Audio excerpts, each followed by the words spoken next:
เฮ็ดคือน้าสาวมันน้าสาวน้าสาวมาโกบผิวอยากเข้าเนาะมาแต่เช้าเนาะมาตั้งแต่6 โมงพุ่นว่ะไม่มีอย่างกินอยู่เพิ่นน่ะอาหารถ้าเจ้าไปเฮ็ดเวียกแต่ละมื้อถ้าเจ้ากินนี่ซะกินแจ้วกินแจ่ว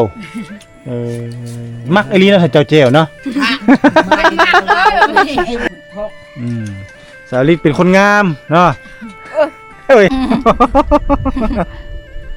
ป้นผู้กับป้นโลงเกียร์สองพวกขี้คานนะปอไพ่ผัก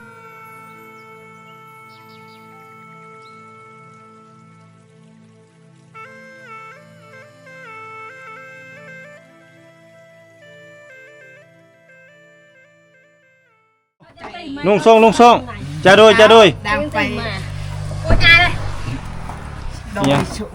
โดยซุยเข้าหลายเนาะนึ่งเข้าหลายเอากินเอาไหมเข้ามาเอาเลยกินแล้วจ้ะเรียบร้อยแล้วได้ค่อยได้กินแล้วเลยเตี้ย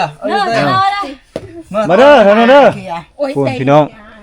น้องทรายอลิศบ่นะแม่นบ่น้องทรายเนาะบ่กินซ้ำเนาะเพิ่นอายเพิ่นบ่กินพี่น้องปงปลาแกะเลยแหละกินเลยจ้าแหละน่าเลยได้สลบเลยได้บ่อบโอ้ผิววะเฮ็ดคือน้าสาวมันน้าสาวน้าสาวมาโกบผิวโอ้ไปขาวบ่ก็เอาได้ขาวเพลยกันบัดจะแก้เสื้อตากแดดก็แก้เจ้าละหันไม่จะได้ของปลาหมอ1บ่มาเนาะหมอ1น่ะเนาะอ้ายหมอนี้บ่หมอ1อ่ะคานเลยมองจ้าปองป้าเอาจ้านี่แหละพี่น้องวิถีชีวิตของเขาเจ้าอายผู้นี้ผ่าแพทย์2 คนบ่ผู้อ้ายของผู้นี้บ่เบิ้นกับลำเงินหมอเบิ้นกับหมอลำเงินโอ้หมอเบิ้นปทุมราชหมอนี่บ่เบิ้นนั่นชนเนี่ยชนบ่หมอนี่สองหมอพุ่นอันฝาเฟสเนาะหมอนี่น่ะน้องหมอฝาเฟสนั้นเฮ็ดดองในบ่ได้นอนเลยเป็นกงกายเด้อันนี้ได้หมดนั้นน่ะขอเงินตลอดแล้วเฮาละหมด200,000มื้อนั้นลิ้นกุ้งไก่พิลึกเนาะมันได้หลายบ่จักตื้อมันได้ลิ้นกุ้งไก่นะได้ย่านว่านั้นคือว่าแล้วเด็กน้อยเขาบ่มีแนวเฮ็ดลิ้นในมะขามลิ้นกุ้งไก่เป็นนั้นแหละเป็นอะไรแซ่บบ่เฮ็ดใส่ไข่นี่ฮะแซ่บเนาะมันตัวมีละลากันแนวนึงอีกรสชาติมันอันนี้ไข่4 หน่วยโอ้สุดยอดแล้วคันใส่ปงปลาให้คักได้น่ะได้เจาะบินะเฮ้ยแกงใส่ปงปลาก็แซ่บบ่แล้วว่าต้นแกงพุ่นน่าจะกระหายจากเราพูดอันต้นแกงใส่ปงปลาแบบเฮาแกงมี่พุ่นแล้วเอาปงปลาใส่น้ำหน่อยเด้เจ้าผักหอมมันจะปงปลาใส่ผักหอมบอกเลยว่าเด็กชายนั่นแหละชายแบบเจาะละเจาะใช่เจ้าอยากใส่ตามเจ้าไม่ยังนะคือว่าห้องท้องห้องพร้อมกรอกพร้อมอลิอยากเข้าอ่ะอยากเข้าเนาะมาแต่เช้าเนาะมาตั้งแต่6 โมงพุ่นว่ะไม่มีอย่างกินอยู่เพิ่นน่ะบ่มีแล้วเนาะมาให้แฮงบ่มีแล้วเนาะหน่อไม้ยังบ่ป่งยามนี่เนาะได้บ่คนบ่ตกเลยนะเอิ้นชาวเอิ้นป่งเลยผังลาวแท้พอได้กินผังเน่าเนาะโอ้คนไปหน่อยผังเน่าอาหารถ้าเจ้าไปเฮ็ดเวียกแต่ละมื้อถ้าเจ้ากินนี่ซะกินแจ้วกินแจ่วมักอีหลีเนาะถ้าเจ้าแจ่วเนาะย่านว่าอาหารนี่ซะแนวอื่นบ่กินเลยกินแต่แจ่วมักแจ่วเอ้ยนั่นกะละมีกินแจ่วเพิ่นอย่ากินไปเลยอย่าชื่อแต่ชื่อเลยกะละได้เงินข้าหมูกินตอนนี้กินหมูตายภาคไก่ตายภาคกินหมูตายภาคกินไก่ตายภาคอลิศก็กินบ่อลิศก็กินมาเด้อแซ่บบ่อลิศบ่หมูตายภาคบ่มีอาหารโอ้ยก็ซ้ำค่อยตอนค่อยไปโซนนั่นแล้วหมูตายภาคเขาตายประมาณตู้50 โลกินค่อยก็ได้สมัยนั้นสมัยไปโซนทางเฮียนบ่มีแนวกินเนี่ยเขามั่งบ่อยากทิ่มก็เสียดายมันฝนตกเลยเนี่ยกินแล้วเห็ดขาวได้เห็ดแล้วเนาะโอ้คันฝนมาเนี่ยเนาะจักน้อยพ่นบัดมันตกได้กินหมอรสชาติมันชื่อแล้วบ่ตกหมอชนกินขนาดเลยหมอชน แก้มไปถึงยังซนสมซื่อซนน่ะลิเจ้านี่เนาะแก้มกับบาดดิ ถึงมันตอนนั้น ถึงกลางมันตอน อลิศก็เลี้ยงบ่พุ่นนี่บ่เลี้ยงคือกันเนาะ เลี้ยงก็บ่ได้เลี้ยงปันเด้อตัวนี้ ตัวนั้น2คนอยู่เฮือนน่ะเนาะ คนนั้นน่ะ เลี้ยงกระเดียกระโดเนาะแท้ว่าเนาะอาหาร บ่ตดเถอะ บ่ตดบ่ บ่ตด บ่แม่นบ่ทุกเนาะบ่ตดเจอเอิ้นนะบ่ปูดบ่ฮะตดปูด คือแม่ได้ผู้นี้ได้หน้าตาคือแม่เลยบ่ได้ผู้หญิงแล้วเนาะเจ้าเนาะสนุกเอาค่าดองเจ้า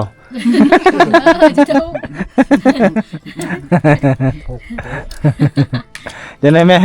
พ่อเอ้ยแม่เอ้ยขอเมียให้แน่หน่อยจังได้เมียน่ะ ก็มั่งแล้วพ่อเนาะ ชูเขา แถวนี้แล้วแม่นคันได้ลูกชายแล้วแม่นนะเอาไผมาเฮือน เว้นแล้วลูกชาย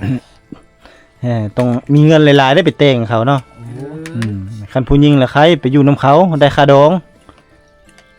บางคนก็ได้บางคนก็บ่ได้เนาะ ได้ผู้ได้นั่นน่ะผู้บ่ได้ไปชูชมูแล้ว เมื่อเฮือนหมู่ก่อนแล้วเนาะ แล้ว บ่ได้ซ้ำค่าดองเนาะปั้นข้าวก็ปั้นเองบ่เป็นนี่เนาะให้แม่ปั้นให้บ่เอ้ยผู้บ่าวน้อยนี่ อาบน้ำแต่เช้า บ่อยากมาให้นะแม่บ่ เห็นอย่างงี้มึงว่าดองนี่มาอาบน้ำแต่เช้า เอ้าอยากไปลิงกุ้งไก่คือกันบ่นี่ก็ได้ ชื่อขนม โอ้ซื้อขนมโดนง่วยเลยว่าอยากซื้อปลาดุกผัดแม่เพิ่นว่าเพิ่นบ่กินว่าอยากกินนี่ปลาดุกพันธุ์นะโล60บ่แม่นไผว่าหารผู้ใดว่าเอามาขายเอามาแตวิละพุ่นน่ะเนาะปลานิลเขาบ่มาเนาะปลานิลเนาะ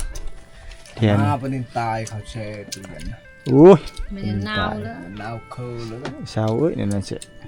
ปลานิลเน่าน่ะบ่แม่นปลานิล ยอมไว้ซื้อปลานิลเน่าแถวนี้ยอมแต่ว่าร้านอาหารแบบอาหารขายเครื่องบ่มีเนาะแบบขายของอันนั้นคันมีคือสิได้ขายดีเนาะ โอ้มีเขา กันมีเงินลงทุนมันบางทีก็ขายดีมีเงิน ให้ FC เนาะให้ผู้บ่าวไทยบ่อลิศลงทุนให้เจ้าเนาะนะเอาบ่ ขายเครื่องกิน ขายเครื่องกินได้บ่ไปนะ เป็นการลงทุนให้ ชื่อปลาทุกคนนั่นได้ขาย ลงทุนให้อลิศนี่เป็นผู้ขายเครื่อง ชื่อมาแต่งชื่อ ฮะนี่คือไว้อิ่มไว้แท้อ๋ออลิศนี่กินบ่หมดซ้ำมื้อนี้นั่งมิกทำให้มาเด้อมิกเด้อกินให้แม่ๆเด้อมิกเด้อ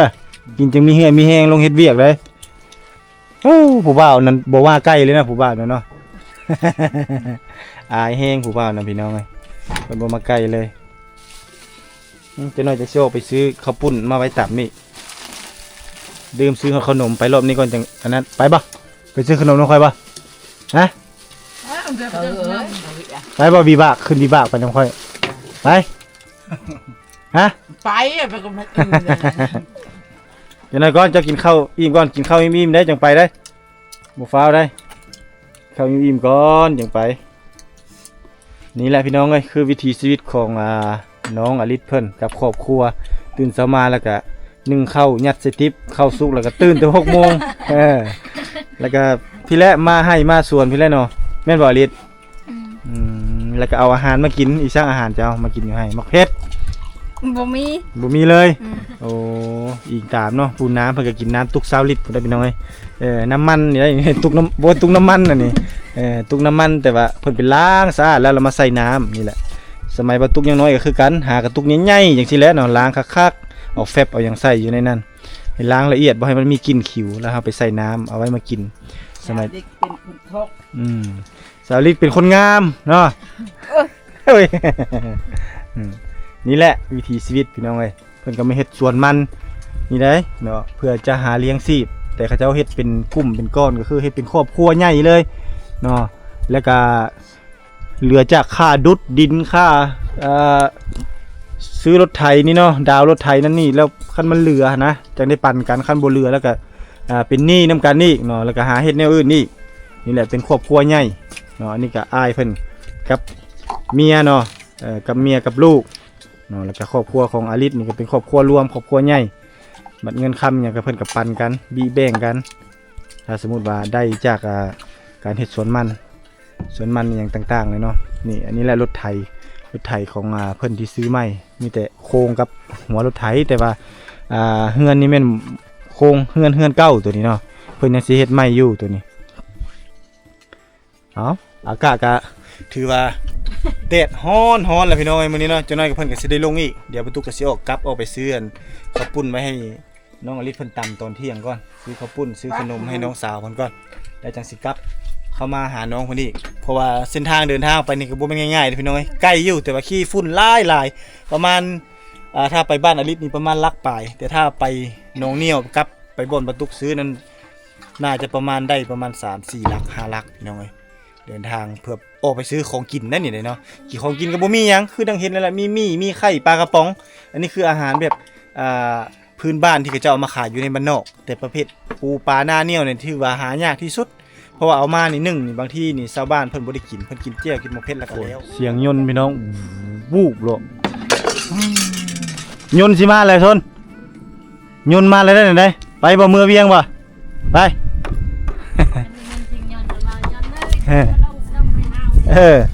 วัยรุ่นสายตูดไปตูดทางใดเอกนี่ฮะน้อยๆนี่ก็ได้โอ้มีเสื้อไว้ล็อกวัยรุ่นสายตูดอีกเนาะ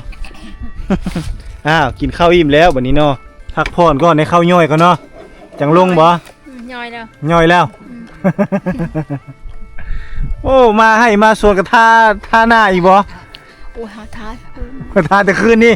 เอาบ่ได้ล้างเลยหน้านั่นบ่ มาเลยแม่นบ่บ่ได้ล้างหัวหน้าพุ่นน่ะอันนี้บ่ลดลงน่ะป้าเบิ่งดูนี่ป้ารถอลิศพี่น้อยหมุนปุ้ยอีหยังนี่ใส่อันนี้แนวนี้เนาะอันบ่ใส่แว่นมันออกเลยหักเลยแว่นก็หักอันนี้ก็หมุนป้าพี่น้องเอ้ยผู้ได้ครับนี่ฮะผู้ก็อยู่อันนั้นผู้พี่น้องหมุนหมดรถอลิศเพิ่นคนก็เจ็บไปเป้าเดินจนเป็นอาการจนป่าไปล้มนั่นกระเดียกระโดดแท้นี่จากมันไม่เยอะไปมาเขาบังคับมันไปแล้วมันเล่นประกายไปสิเลยไปหือคายโอ้ไปปงคายก็เจ็บตื้มซ้ำเจ็บตื้มซ้ำบอกมันไปเจ็บตื้มอีกเนาะจุดอิ่มเอาชื่อพี่ลึกกะลีพี่น้องเอ้ยรถอลิศล้มจนหมุนมันเลยเนาะรถงามๆกลายเป็นรถขี้ร้ายแล้วบัดนี้ช่างไปเห็นบ้านนั้นมีเจ็บว่าเฮาได้แป้งรถเนี่ยมันนี่บังคับมามันเห็นบ้านนั้นก็เจ็บแต่ย่ามันสมอยเลยในใจก็จะให้แปลงคืนแน่นอนนี่เนาะซื้อตานี่มาใส่เนาะแปลงเห็นเลยแต่รถเดละแปลงนะเลยแต่รถไทยนี่นะเดี๋ยวแต่รถไทยละแปลงให้เนาะแปลงให้อลิศเปลี่ยนกันอะไรเลยค่อยเอาคันนี้จะเอาคันนี้เด้อปวดขาเป็นเอาลองครับเนี่ยคันเจ้าครับเป็นอายให้เลยเนี่ยคันโอ้ยค่อยอายเป็นสั่งกับว่าอายรถบูรถบักคักงามๆนึงว่าอายเห็นได้ไดส่วนเปลี่ยนกับบ่เปลี่ยนนี่ยังได้รถคันเก่าเนาะมาจากส่วนเปลี่ยนคันนี้มิกได้ครับเป็นบ่มิกนี่อายให้เลยคันเจ้าครับเป็นรถน้องสาวเพิ่นคิดว่าอลิศดอกเห็ดลมบ่แม่นเนาะป้าตัวจนกินสันในเลยมุนมัดเขานี่ก็จนทบประตูนี่ดีแต่มันยังขี่ได้คือเก่าเนาะเจียคือกะมุนเยอะโจจะไม้ยันนี่อันนี้ได้มุนมัดเชื่อไม้ได้โอ้ระบบอันนี้มุนปานนี้แหละนี่สิบ่เหลือนี่ไปล้มทางใดล้มคือกะเขาตั้งชิงนั่นรถขี้ดินเพลงธรรมดานี่ขี้ดินเฮ็ดได้พอไปล้มมีหูจักเลยเตี้ยวบ่ขี่ไว้แล้วเตี้ยวบ่โอ้ขี่ไวนะแล่นไวเล่นไวแดงฉลาดมุดแขนนี่ชุดเริ่มมันแรงแต่ชุดเลยทหารเวทเนี่ยผมแม่นเล่นจำเลยบ่บิดจำเลยบิดจำเลยบิดเงินแชนนึงเฮามันเชิญน้ำมันเงินนั้นมามุนมาเลยเงินกับมุนมุนมาเลยยังเลย70เงินน่ะพี่เล็กชื่อน้ำมันชื่อเลย70แล้วไปไปล้มซะเนาะแถวบ้านเบิ่งเอามามันน่ะลูกเอามามันรถนี่ล้มมากู้ไปได้รถนั้นกู้ถือเลยได้มันน่ะแต่นี้ไปหาพุ่นโอ้อยู่ในรถเลย โอ้ว่าบ่ได้คันมันตกออกจากรถสิบางทีมันเจ็บกว่านั้น บ่ นะ ได้ตกได้แต่รถเอาไปเลยมันลมได้เอาไปเลยนะ ไข่หมูกกันนอก เป็นห้องเลยนั่นรถนั่นน่ะตีนมันอันนั้นน่ะเป็นห้องเลยตูไปเบิ่งเลยเห็น เฮ้ยอันนี้ยังซ้ำข่อยล้มนั่นแหละใครข่อยล้มมีหมวกกันน็อกคือกันข่อยก็ได้ อันนั้นก็กัน บ้าจะเขาลุย กันนักแหงเต็ก เนาะหมดเลยเนาะนา เลย เนาะ เนี่ย ตายแล้วสัญญกรรมใหม่เลย เนี่ยนี่ทั้งหมดน่ะกันนักอ่ะ ใช่ในนี่บ่มุนหมดเลยกันน็อกกันเนาะ มาไม่ได้แตะมาแนวนี้อะ อืม ได้จริง เนี่ยนี่เนาะ อืม แบบนี้เลยวิชอันเหยียงนั่นแหละครับรถจะขับไวครับสมาริตนี่โอเคแล้วเนาะลีเนาะ ลิกมันมีห้านไปไว้ ค่อย ยาน ใส่เกียร์ยังขับรถนะเมื่อวานนี่ฮะ เกียร์ชอง เกียร์สอง ม พาแม่เมื่อหาได้ แต่เกียร์สองแต่โอ้แต่พี่จะนอนเฮือเลย ผมอยากเปลี่ยน บ่จักเปลี่ยน รถมันก็อันนั้นเด้ยบ่เปลี่ยนเกียร์เลยกับบุดใส่บุดปลดบุดใส่บุดปลดบนผู้กับปลดลงเกียร์สอง โอ้ยขี้คานนะ ปอ ไผพาไปขี่คันตัวคันแบบนั้นสนมันบ่มีสนรถมันต้องคันเจ้าขี่เป็นนั้นจะต้องขี่เกียร์ออโต้บ่ต้องเหยียบเบรกเลยมีแต่บิดคันเร่งเอากับกำเบรกเอา กำมันยัง เอ้าเบรกมัน อันนี้กับเบื้องนี่ก็เป็นเบรกนี่คือนี่เป็นเบรก เคยกำอย่างนี้ บ่เคยอีก อืม บ่แบบขี่รถคลิกรถเกียร์ออโต้นะแบบบ่มีเลขเลยนะบ่ใส่เลข ตัวมันเล็ก ตัวเป็นเลขเลยจังทึกเจ้านั้น ตามให้ตะเวทเร่ง เออ เร่งตะเวนไว้ก่อนไว้ เพราะว่าเพิ่นบ่มักเข้าเลขพี่น้องเอ้ย เพิ่นไม่จะมักเจาะเร่ง หากคือว่าและทางแถวนี้ขี้ฝุ่นขี่รถอันหัวซีดนี่รถแบบสายพานนี่ยากมันอยากเพไวตกน้ำตกหยังมันอยากตายเลยเด้ขี่ตามมันโนกเฮาได้ปัดขี้ฝุ่นหลายอีกโอ้ยบ่เกินบ่วิดดอก2เดือนพอดีเต็มแล้วหมอกองหมออีสังมันนั่นคันบ่ไปเป้านั่นนี่เห็นบ่นี่คือรถข่อยนี่เต็มมันละขี้ดินหม้อน้ำมันน่ะนี่ครบแล้วรถอันนี้ลุยน้ำลุยอย่างสบายรถนี้ก็ลุยสบายรถรุ่นนี้เนาะเพิ่นขี่เกียร์2ตลอดเลยเนาะบ่มีปลดหยังเลยเพิ่นว่า บ่มีปวดเลยว่าเจาะบันคือมามันไปบุญฮอดได้ ฮอดเซยเนาะไปพุ่นเนาะขับรถขับเลข2บ่ตัวนี้ฮอดวิลาก็ได้ หมอหักเปลี่ยนกัน คิดว่าใส่เลข2จนฮอดฮู้ มันบ่เคยไปกับเวลารถนี่มันบ่เคยถือ มันบ่กล้าไปได้ไกลเลยนี่เพิ่นบุญเพิ่นคือเด้ บุญละไปเนาะบุญเฮงเต็กเอ้ยคนหลายบ่ย่านคนหลาย อะไรก็ห้าวคิ้วอ่ะ ค่อยขี่เนาะไปนอนอยู่บ้านพี่จังก็ มาพาไปล้าง ผาบิลาง มัน วัดผาบิลางบ้านพี่น้องบ่อยู่นั่น น้อง มีพี่น้องคือกันเนาะถ้าเจ้าอยู่นั่นเนาะผาบิลางเนาะผาบิลางได้ยินแต่ชื่อได้ผาบิลางขึ้นกับวิละเนาะ แม่นขึ้นกับเวลาแข่งเวลา ไปทางไหนไปทางนี้บ่นี่ ไปทางนี้ แต่นี่ไปไกลบ่ บ่ได้ไกลทุกคน จักรักนั่น อันทุกที่รักจักเดือนอันนี้ทุกชั่วโมงเด้อหนูกว่า ประมาณชั่วโมงบ่โหดเลย ทางมันเนี้ย ทางยาก ทางสบายเวลาไอ้ไก่ก่อน โอ้สมพ่อแล้วอลิจังกล้าไปรถมันบ่มีทางเส้นนี้รถมันบ่หลาย รถมาหลายอ่ะ มีแต่คนเขียนนี่ละไปเนาะ อืม เดี๋ยวเขาไปท่านังลอกท่านังลาวก็ไปทางนี้แม่นบ่ เออ สมพ่อเลยเห็นเขาไปท่านังลาวท่าอย่างนั้นเนาะไปทางนี้พี่น้องเอ้ยไปทางนี้ก็ได้ออกจากบัวละพานี่โดยผ่านเส้นทางให้ของอลินี่ไปนี่เนาะเข้าไปบ้านหนองกระปาดแล้วก็ไปอีกซังบ้านหนองกระปาดแล้วบ้านหยังอีกเข้าไปนะ อันห้วยท้ายเข้าแต่พี่เจอแต่บิดในบ้านสบอ บ้านสะบอบ้านหนองกระปาดบ้านห้วยผาย แล้วล่ะบ้านผาบิลางต่อไปแล้วบ้านหยัง บ้านเรา บ้านเราแล้วบ้านนี้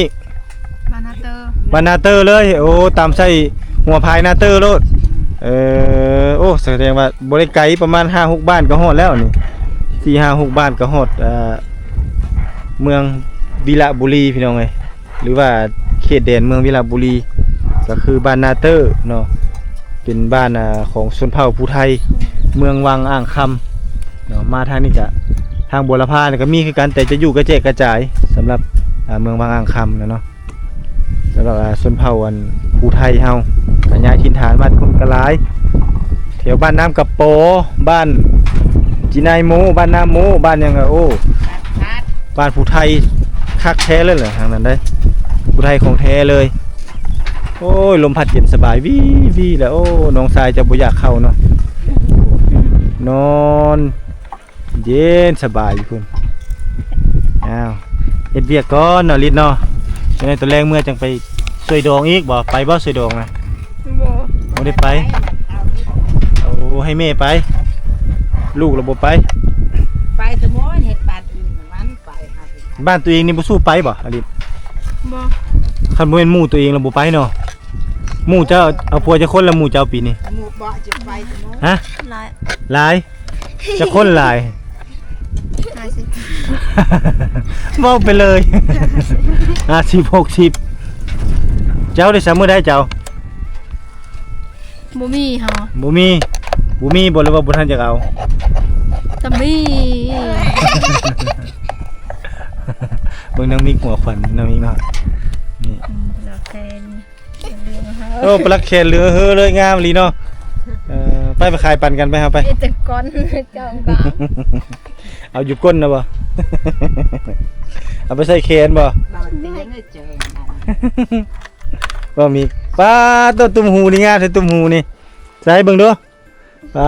งามใส่ตุ่มหูนี่ นัก เนาะ ดมเด้อ นี่เฮ็ดคืออลิศนี่ใส่ตุ่มหูเบื้องเดียวนี่ข้างเดียวนี่เบื้องหนึงบ่มีโอ้ มันเฮ้ยเฉย มันเฮ้บ่เบื้องนี่ฮะเงินบ่อีสังอันนี้ฮะฮะ บ่ ตุ่มหูเงินบ่แม่น บ่แม่น โอ้ยเทื่อหน้าให้ FC ซื้อมาฝากซะ ตุ่มหูนี่เนาะเอาบ่ตุ่มหูนะตุ่มหูเงินน่ะ เอา เอาเนาะให้เพิ่นใส่ซะพี่น้องนี่ใส่ข้างเดียวเด้นี่คันว่าผู้ชายเขาเอิ้นนักเลงแล้วนี่ใส่ตุ่มหูข้างเดียวนี่อันนี้ผู้หญิงซื้อน่ะเจ้าก็นักเลงบ่ บ่ นักเลงมันต้นเด้ คันไผเก่งก็มาแล้วน้องงัดมันต้นแข่งกันเนาะก้นมันต้นช่วยกันแข่งกันเลยไผสิเก่ง กินข้าวกินน้ำแล้วมือเหือมีแห้งจังน้อยพุ่นแล้วนี่เพิ่นก็สิได้ลงเฮ็ดเวียกโตแล้วได้นี่เนาะคันเฮ็ดบัดนี้ยิงยาวเลยแล้วนี่เนาะแม่นบ่ เจ้าเหรอ เขาเต็มรถเลย เท้าเต็มรถเลย นี่เจ้าก็อ้อกินข้าวกินน้ำอีก อยากกินน้ำแล้วจึงเดินทางมานี่เนาะ เดินทางเลย กลับเฮือนกลับซ่านได้บัดนี้ได้ ดีกว่า นี่แหละเวียกเพิ่นวิถีชีวิตเขาเจ้าแต่ละมื้อพี่น้องเอ้ยก็คือเห็นนํกันนี่แหละเนาะพากันมาเฮ็ดเวียกเฮ็ดงานขุดมันต้นเนาะไงมันต้นจังได๋เพิ่นก้นหมดแล้วนี่ก็พอแห้งนี่ยังหลายมือเติบเด้นี่จะสิก้นหมดนี่ได้ถือว่าระดับอีกประมาณเห็นมีแดดได้บุดนึงเนี่ย7-8 มื้อก็หมดแล้ว แต่อันนี้พัดแดดเนาะคันแดดนี่หลายมือเติบเนาะ บ่ให้มีมาขานี้ไปนี่มา3 มื้อ โอ้แค่นี้บ่ ทั้งตะพุนไป ตะพุนเลย 3 มื้อ โอ้เนาะโอ้3 มือถือไวเติบแล้วนี่3 มือหักมันบ่แดดแห้งปานนี้ติ อ๋อกะเฮา4 มื้อมื้อนี้แดด แดดประกายพุ่นเนาะ เลย แดดกระเดียกระโดดพี่น้องเอ้ยแดดแห้งแท้แห้งว่านี่บ่ตีได้พ่อแม่ประชาชนเพิ่นเฮ็ดไร่เฮ็ดนาเฮ็ดสวนนี่ถือว่าสู้อีสังก็สู้ได้สู้แดดนี่โอ้ยอมสู้ฝนยังพอสู้ได้เนาะ ใครได้ชูฝนหนาว พอแต่หนาวเนาะหนาวฟิงแดดเสงียดแข้งอุ้ยเนาะมีเนาะ มีบ่ไปหาอาหารบ่มื้อนี้ไปซ่อนป่าไปบ่เจ้าผู้บ่ย่านปิงน่ะ เห็นอยู่เฮินจะคู่มือเอ้ย มันไปได้